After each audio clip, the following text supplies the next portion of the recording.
This tiny house design is back to impress. The house is made level with black, has a place to relax in front of the second floor window.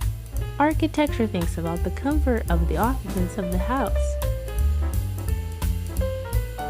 Tiny house is not cramped. The key is in spatial planning. This has been done in this house. Looking into the house, everything is ready.